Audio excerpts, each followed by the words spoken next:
Hello बच्चों, कैसे हैं आप लोग। उम्मीद करती हूँ सब बहुत अच्छे होंगे और अपनी पढ़ाई कर रहे होंगे। नहीं कर रहे हैं तो आप करते रहिए, जरूर पढ़िए और वीडियोस देखते रहिए। बच्चों, हम आज चल रहा है क्लास 6 का चैप्टर 2 चल रहा है। चैप्टर 2 में हम काफ़ी टॉपिक्स कंप्लीट कर चुके हैं और जो आज का टॉपिक है, लास्ट टॉपिक है, वो है पदार्थों के निर्माण की मौलिक इकाई।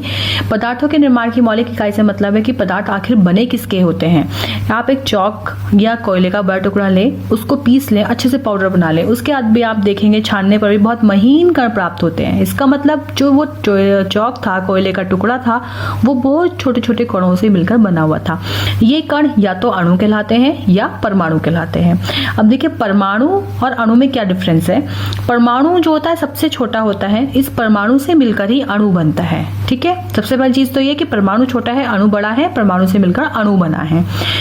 एक डिफरेंस क्या है, परमाणु स्वतंत्र अवस्था में नहीं रह सकता है, अणु स्वतंत्र अवस्था में रह सकता है।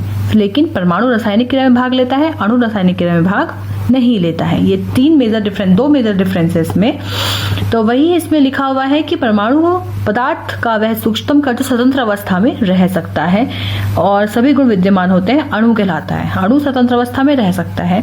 इसमें क्या है, पदार्थ का वह सूक्ष्मतम कण जो स्वतंत्र अवस्था में नहीं रह सकता है लेकिन रासायनिक क्रिया में भाग लेता है, परमाणु कहलाता है। एक बात और कि अणु और परमाणु को हम नग्न आंखों से नहीं देख सकते हैं।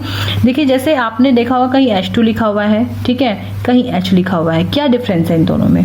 इन दोनों में डिफरेंस ये है कि H जो है वो परमाणु है और जब दो H आपस में मिल जाएंगे लाइक दिस, जब दो H आपस में मिल जाएंगे तो ये H2 बना लेंगे और ये है H2 जो है ये हाइड्रोजन का अणु है। क्या डिफरेंस है? H केवल हाइड्रोजन का परमाणु है और जो H2 है वो हाइड्रोजन का अणु है। तो H स्वतंत्र अवस्था में नहीं रह सकता है लेकिन H2 स्वतंत्र अवस्था में रह सकता है। जैसे H2O, ये है जल का अणु सूत्र। इसमें 2 हाइड्रोजन है, 1 ऑक्सीजन है। ठीक है, क्योंकि 2 जो लगा है वो H के आगे लगा है, इसलिए हाइड्रोजन 2 है। ऑक्सीजन के आगे यहाँ कुछ भी नहीं है, इसका मतलब यहाँ पर 1 है। ठीक है, जहाँ कुछ नहीं होता है वहाँ 1 मान लेते हैं। यहाँ ऑक्सीजन का 1 अणु, 1 परमाणु है।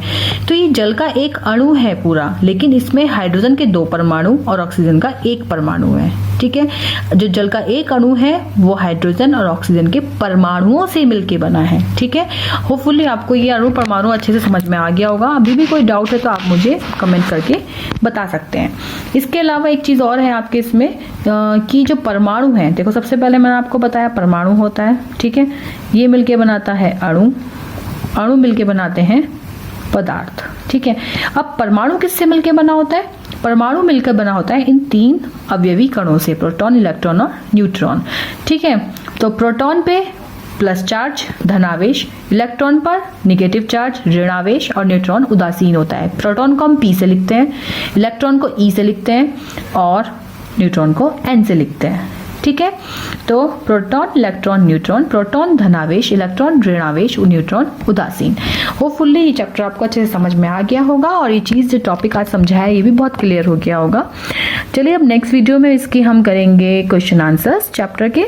और so keep watching the videos. Thank you, bye.